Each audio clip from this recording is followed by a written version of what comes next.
But next up, we are talking about Bambi The Reckoning. Now, Paul, before I bring up my ratings, what do you think my rating for this is? I think you're right there with me. I think we probably matched each other on this, so it's probably about a 3 or 4 out of 10. I appreciate you. I think you know me well.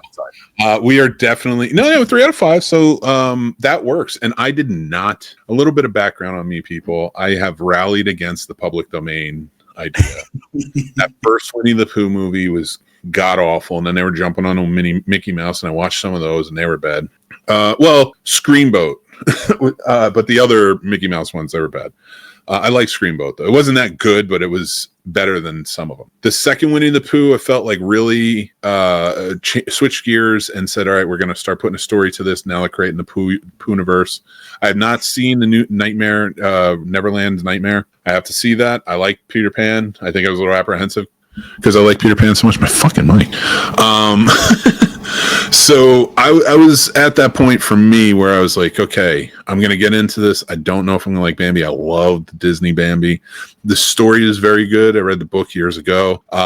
It's a great environmental tale. If anybody didn't know that, like Bambi Lost a Life in the Woods is a great environmental tale. It's a great tale about growing up and hardships that go through it. And it's that type of fairy tale. They were darker than Disney let on.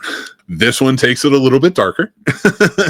And I will say it follows a mother and her son as they're going out to his father's, they're not together, his father's families for the weekend. And on their ride out, they get attacked by a giant mutated deer that's mutated by nefarious reasons that I'm not going to spoil, by characters in this movie. And there's hunters that are searching for him. So as we go on, he attacks the taxi they're in. Now they're out running around and they catch up with the family. So it turns into this chaos sort of slasher type of vibe where Bambi, for all intents, like they never actually call it Bambi, but like Bambi for whatever, let's just call it that. I call him that, is now attacking and going after his family and killing. You never really understand why. You just assume it's mutated and angry. As you go along, you do find out the reasons. The hunters play into it more and more. It's a very good story.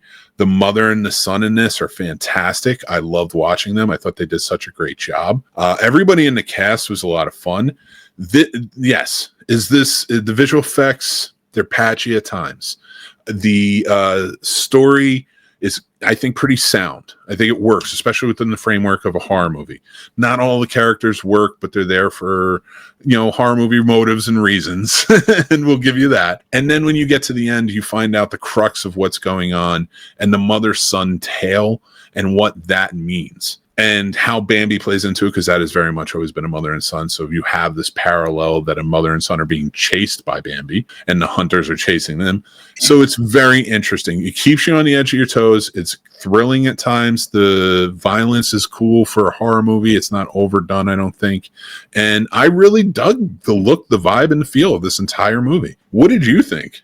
So because of all the other ones that have failed to meet expectations, I kind of went into this very apprehensive and thinking I'd be enjoying it. But within 2 minutes of starting it, I realized this was going to be a pretty decent film, and I loved it. I thought it was fun. The kill scenes were solid. Some of their kind of funny comedy type horror elements, because I don't want to give anything away. I almost pissed myself for one of the scenes just because it was so funny when anyway, I don't want to give any spoilers, you guys, but I don't want to ruin it for anybody.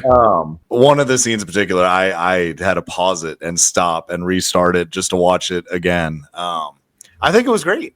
I think you guys should absolutely take a chance and go see it in theater. I think it does deserve that, at least. I think you can tell the director and everyone involved in this actually gave their all. Mm-hmm. It wasn't just, let's get Bambi and throw it in there and just put something together. Like, there was thought into this and everyone gave 100%. And I definitely appreciated it as a viewer. And the main mother-son combination and the hunters were the strongest actors out of them. 100%. I really enjoyed their performances in this. And I got to give credit. Dan Allen is the director of this and knocked it out of the park. I'm really looking forward, and I'm going to pay attention to Dan Allen more, see what he puts out, because he put together a really good movie. And this is hard to be tasked with, okay, we're going to tell a horror movie about Bambi.